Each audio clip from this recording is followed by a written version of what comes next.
नमस्कार, prime time 8 PM आप देख रहे हैं, जहां पर खबर भी होती है और हम करते हैं उसका विश्लेषण भी आपके साथ। मैं हूं पुनीत मिश्रा। खबरों की करते हैं शुरुआत। तो सबसे पहले बात निकाय के नतीजों की। मध्य प्रदेश नगर निकाय चुनाव का संग्राम एक तरह से खत्म हो चुका है। 2 चरणों में हुए चुनाव के फाइनल नतीजे भी आ चुके हैं।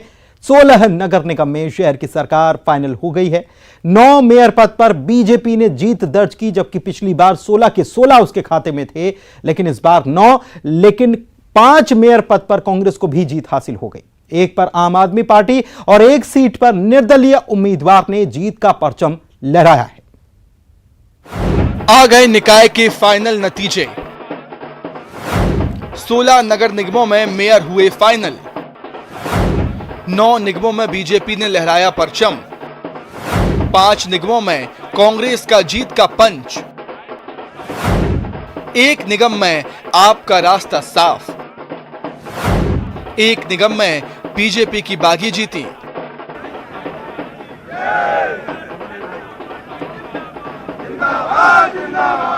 अभी अंगड़ाई है।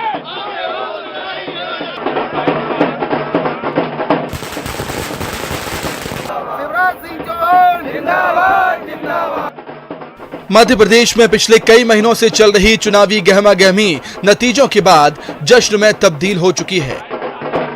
2 चरणों में हुए निकाय चुनाव का अब फाइनल नतीजा आ चुका है। मतलब दूसरे चरण के भी आज रिजल्ट आ गए। 5 नगर निगम में महापौर पद के लिए आए नतीजों के लिए हम कह सकते हैं कि कांग्रेस और बीजेपी के बीच बराबरी का मुकाबला रहा है। मेयर पद की 2 सीटों पर बीजेपी और 2 सीटों पर कांग्रेस ने कब्जा जमाया, जबकि एक सीट निर्दलीय के हाथों में आई। नगर पालिका और नगर परिषद में भारतीय जनता पार्टी ने जीत का ऐतिहासिक रिकॉर्ड बनाया है। आज तक इतनी बड़ी सफलता में प्राप्त नहीं हुई। शानदार विजय हमने हासिल की है। एक निर्दलीय, कुल 5 हुई और 5 पे बहुमत भाजपा का है। ये होती है भाजपा, ये होती है शिवराज, ये होता है कमल का फूल। बड़ी जीत कौन मान रहा है? हम 2 पक्ष हो सकते हैं, कांग्रेस और भाजपा। आप तो निष्पक्ष हो। आप समीक्षा करो 85% जीते हैं कि नहीं नगर पंचायत। आप समीक्षा करो 75% नगर पालिका जीते हैं कि नहीं। आप स्वयं समीक्षा करो ना। रतलाम में बीजेपी के प्रहलाद पटेल ने कांग्रेस उम्मीदवार मयंक जाट को हराकर कमल खिलाया, तो वहीं देवास में बीजेपी की गीता अग्रवाल ने कांग्रेस की विनोदनी व्यास को हराकर मेयर पद पर कब्जा जमाया है। मुरैना और रीवा सीट कांग्रेस के खाते में आई है। मुरैना में कांग्रेस की शारदा सोलंकी ने बीजेपी के मीना जाटव को हराकर कांग्रेस के हाथ को मजबूत किया, जबकि रीवा में कांग्रेस के अजय मिश्रा ने प्रबोध व्यास को हराकर शहर की सरकार पर कांग्रेस का कब्जा बनाया है। कटनी में मेयर सीट पर बीजेपी और कांग्रेस दोनों को पछाड़कर बीजेपी की बागी प्रीति सूरी ने जीत का परचम लहरा दिया।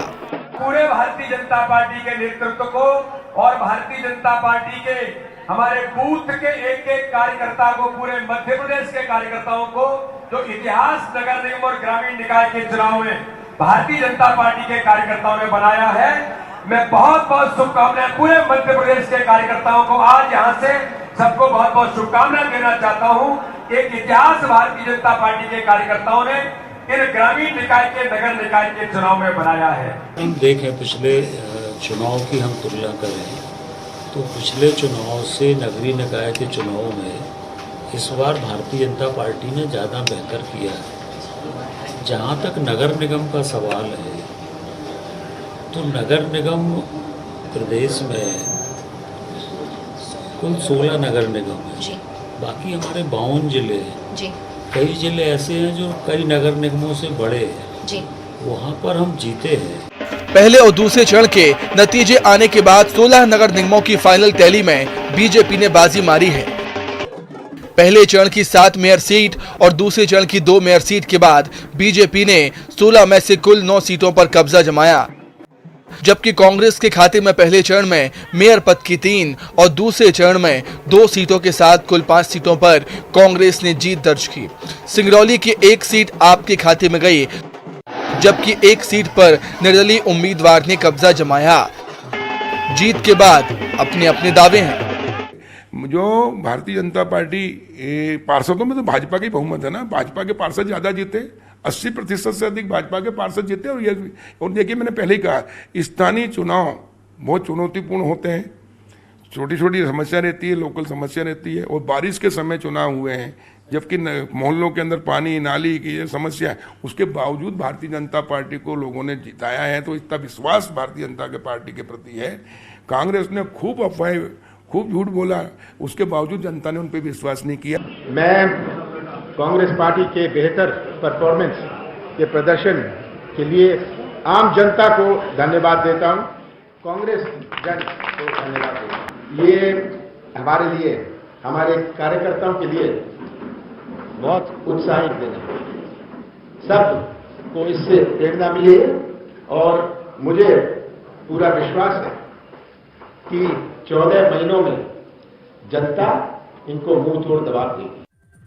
इस बार का निकाय चुनाव कई मायनों में खास है।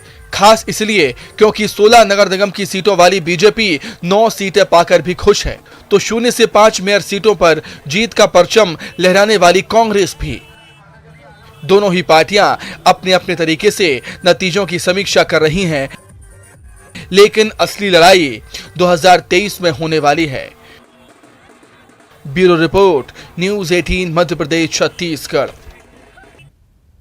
तो नतीजों के बाद सबसे खास बात यह रही कि दोनों ही दलों में अपनी अपनी जय जय हो रही है। नगरीय निकाय चुनाव के नतीजे इस बार कई मायनों में खास हैं। बीजेपी को जहां नगर निगम में कई सीटें गंवानी पड़ गईं, 16 में से 7 सीटें गंवानी पड़ गईं, तो कांग्रेस के खाते में 5 नगर निगम की सीटें आई हैं। केवल महापौर की अगर हम बात करें तो, क्योंकि पार्षद उतनी संख्या में जीते नहीं है, लेकिन महापौर की के तौर पर 5 निगम हाथ में आ गए कांग्रेस के, जबकि इसके पहले रिकॉर्ड 3 ही का था। नगर पालिका और नगर परिषद की अगर बात की जाए तो बीजेपी को बम्पर जीत मिली और इसके पहले बीजेपी ने ऐसी जीत हासिल ही नहीं की थी। और इस लिहाज से दोनों ही पार्टियां अपने अपने तरीकों से नतीजे बता रही हैं, उन पर खुशी जता रही हैं और आने वाले 14 महीने के बाद आने वाले विधानसभा चुनाव की तैयारियों में लग गई हैं। छत्तीसगढ़ विधानसभा के मॉनसून सत्र का आगाज हो चुका है और जैसा कि पहले ही जो आसार दिखाई पड़ रहे थे, ठीक उसी तरह विपक्ष का जोरदार हंगामा सदन में पहले ही दिन देखा गया। विपक्ष के सवालों से पीएचई मंत्री घिरते हुए दिखाई दिए। मंत्री के जवाब से असंतुष्ट विपक्ष ने सदन से वॉकआउट किया।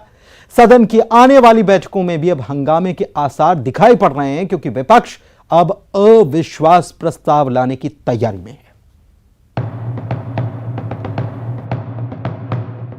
छत्तीसगढ़ विधानसभा के मॉनसून सत्र का आगाज हो गया। सत्र की शुरुआत में सबसे पहले दिवंगत सदस्यों को श्रद्धांजलि दी गई। दिवंगत पूर्व सांसद चक्रधारी सिंह और वैशाली नगर से पूर्व विधायक भजन सिंह निरंकारी को सदन ने श्रद्धांजलि दी। इसके बाद सदन में प्रश्नकाल की शुरुआत हुई, जिसमें मुंगेली विधायक पुन्नूलाल मुहिले ने कृषि पंप कनेक्शन का मुद्दा उठाया, जिसके जवाब में सीएम भूपेश बघेल ने कहा कि 21,932 अस्थायी कनेक्शन को स्थायी किया गया। साथ ही वित्तीय वर्ष में पूरे प्रदेश में 53,347 कृषि पंप के कनेक्शन दिए गए, जो अपने आप में रिकॉर्ड है। पिछले विधानसभा सत्र में माननीय धर्मजीत जी और सभी हमारे विधायक साथी लोग इस मामले को उठाए थे कि जितने भी अस्थायी कनेक्शन हैं उसे दे दिया जाए, तो उसमें करीब 31,932 अस्थायी कनेक्शन उसको स्थायी करने का। और मैं आपके माध्यम से अध्यक्ष महोदय सदन को बताना चाहूंगा कि 31,932 के विरुद्ध में 36,730 स्थायी कनेक्शन दिए गए और जो ऑफ ग्रिड है उसमें 16,617 कनेक्शन दिए गए। तो अभी तक के वित्तीय वर्ष में सर्वाधिक 53,347 कनेक्शन पूरे प्रदेश में दिए गए अध्यक्ष महोदय, जो अब तक के जितने भी वित्तीय वर्ष में जो कनेक्शन दिए उसमें ये रिकॉर्ड है। घरेलू नल कनेक्शन का मुद्दा भी सदन में उठा, जिसका जवाब मंत्री गुरु रुद्र कुमार ने दिया, लेकिन मंत्री के जवाब से असंतुष्ट विपक्ष ने सदन का वॉकआउट किया। संगीता सिन्हा, आज के तारीख में 25% काम पूरा हो चुका है। अगर पूर्व में ही भाजपा की सरकार अगर पिछले 15 सालों में अगर लोगों को शुद्ध पेयजल उपलब्ध कराने के पीछे कुछ काम की होती तो हमें जीरो से स्टार्ट नहीं करना पड़ता। जीरो से हमने स्टार्ट किया और आज की तारीख में 25% हमारा काम कंप्लीट हो गया है। निरंतर टेंडर लगी रहे हैं पूरे जिलों में और निश्चित तौर पे 2023 के अंत तक पूरे प्रदेश में स्वच्छ पेयजल उपलब्ध कराया जाएगा। 49 लाख लोगों के घर में पानी पहुंचाना है। 20 में योजना प्रारंभ हुई है और अभी 6 लाख लोगों के घर में पानी पहुंचाई गई है। सितंबर 2023 में योजना को पूर्णता की ओर पूर्ण होना है और 23 तक की सितंबर तक की योजना है। लेकिन जिस मंथर गति से छत्तीसगढ़ में नल जल योजना के कार्य चल रहे हैं, इसका मतलब यह है कि केंद्र के जो राशि है उपयोग कर पाने में छत्तीसगढ़ की सरकार विफल हुई है, असफल है। मंत्री जी जवाब नहीं दे सके और इसके लिए हम लोगों ने वॉकआउट किया कि मंत्री जी का जवाब नहीं आया।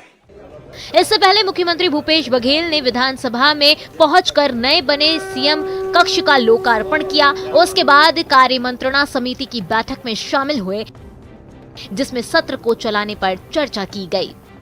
Bureau report, news 18, Madhya Pradesh, Chhattisgarh.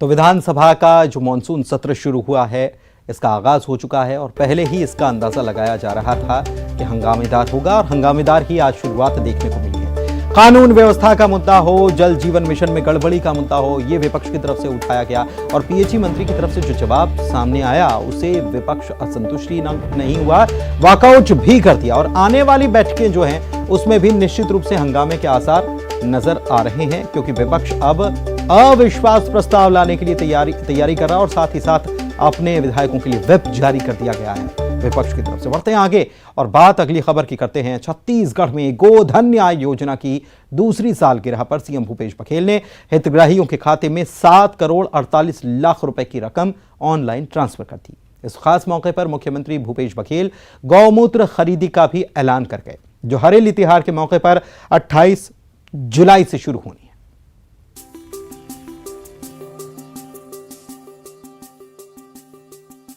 Bhupesh Baghel सरकार की एक ऐसी योजना जिसकी देश भर में चर्चा है, गरीबों किसानों से जुड़ी एक ऐसी योजना जिससे गौपालकों के जीवन बदलने का दावा है।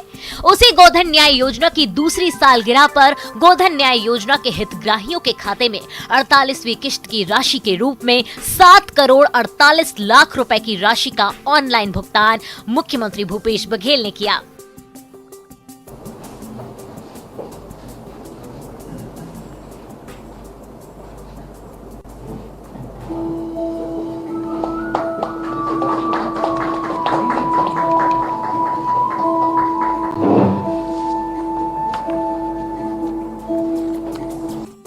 जुलाई 2022 तक बिक चुके कंपोस्ट के लिए महिला समूहों को बोनस के रूप में 17 करोड़ 64 लाख रुपए और सहकारी समितियों को 1 करोड़ 76 लाख रुपए की प्रोत्साहन राशि दी जाएगी। मुख्यमंत्री बघेल द्वारा आज गोधन न्याय योजना के हितग्राहियों के खाते में जमा की गई राशि में 1 जुलाई से 15 जुलाई तक राज्य के गौठानों में पशुपालकों, ग्रामीणों, किसानों, भूमिहीनों से क्रय किए गए गोबर के एवज में 2.69 करोड़ रुपए भुगतान, गौठान समितियों को 2.88 करोड़ और महिला समूहों को 1.91 करोड़ रुपए की लाभांश राशि का भुगतान शामिल है। 20 जुलाई 2020 को हरेली त्योहार के दिन हम लोगों ने छत्तीसगढ़ में गोबर खरीदी की शुरुआत की थी। तब से लेकर अब तक राज्य में लगातार गोबर की खरीदी और वर्मी कंपोस्ट का निर्माण किया जा रहा है। केवल 2 वर्ष के इस योजना में ने जो सफलता अर्जित की है वह अद्वितीय है। न केवल छत्तीसगढ़ में बल्कि पूरे देश में इस योजना को सराहा जा रहा है। इस खास मौके पर सीएम भूपेश बघेल ने ऐलान किया कि महिला स्व सहायता समूहों और सहकारी समितियों को वर्मी कंपोस्ट के विक्रय पर बोनस दिया जाएगा, जिसके आदेश भी जारी कर दिए गए हैं। महिला समूहों को प्रति किलो वर्मी कंपोस्ट के विक्रय पर 1 रुपए और सहकारी समितियों को 10 पैसे का बोनस मिलेगा। मैंने पूर्व में घोषणा की थी कि महिला स्व सहायता समूहों तथा सहकारी समितियों को बोनस दिया जाएगा। इस संबंध में आदेश जारी कर दिया गया है। महिला समूहों को 1 रुपया तथा सहकारी समितियों को प्रति किलो वर्मी कंपोस्ट विक्रय पर 10 पैसे का बोनस मिलेगा। इस तरह 7 जुलाई 2022 तक बिक चुके कंपोस्ट के लिए महिला समूहों को बोनस के रूप में 17 करोड़ 64 लाख रुपए तथा सहकारी समितियों को 1 करोड़ 76 लाख रुपए की प्रोत्साहन राशि दी जाएगी।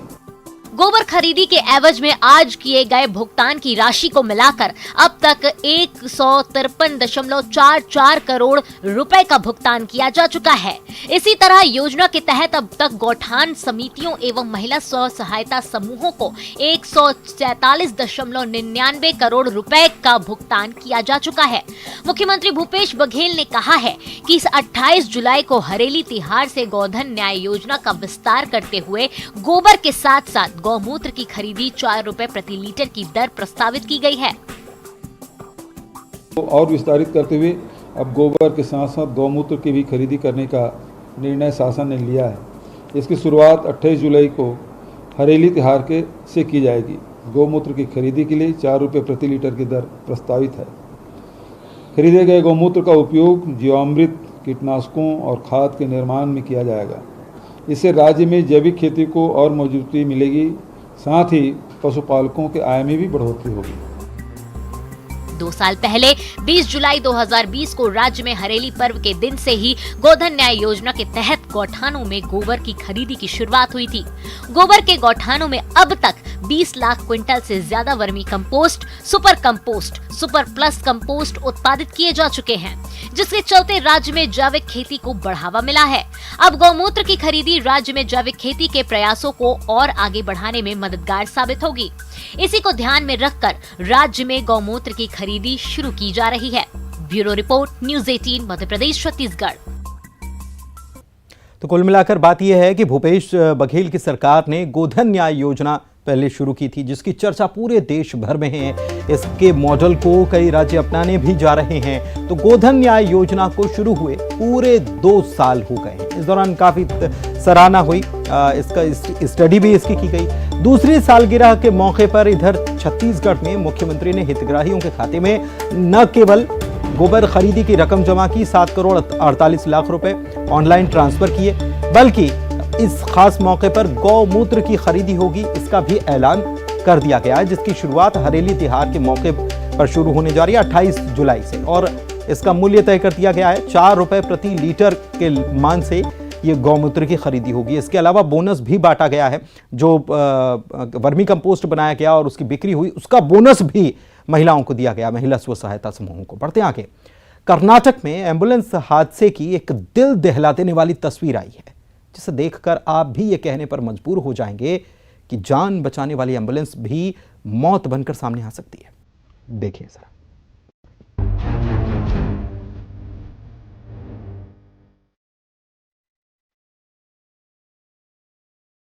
मौत कब किसे कहां खींच लाए कहना मुश्किल है। जो एम्बुलेंस जान बचाने के लिए घायलों को लेकर जा रही थी, वो खुद ही खतरनाक हादसे का शिकार हो गई। तस्वीरें देखेंगे तो आप भी सिहर जाएंगे।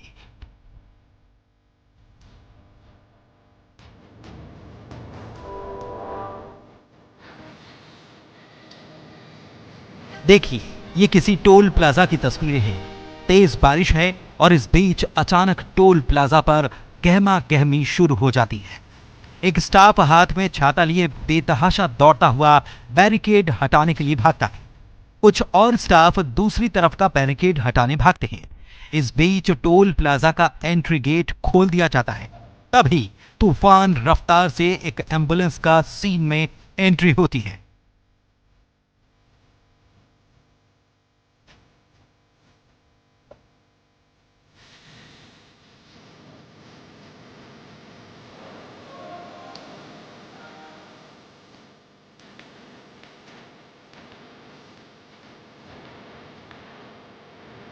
लेकिन इसके आगे जो कुछ होता है वो रोंगटे खड़े कर देने वाला है। टोल प्लाजा के करीब शायद थोड़ा पानी जमा था और एम्बुलेंस की रफ्तार इतनी तेज थी कि ड्राइवर एम्बुलेंस पर काबू नहीं रख सका।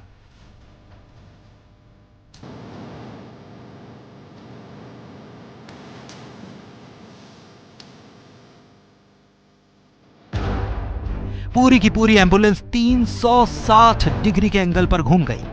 लेकिन इससे भी खतरनाक यह हुआ कि जिन घायलों को लेकर एम्बुलेंस जा रही थी, वो एम्बुलेंस से एक झटके में बाहर गिर पड़े। एम्बुलेंस की चपेट में टोल प्लाजा का स्टाफ भी आ गया।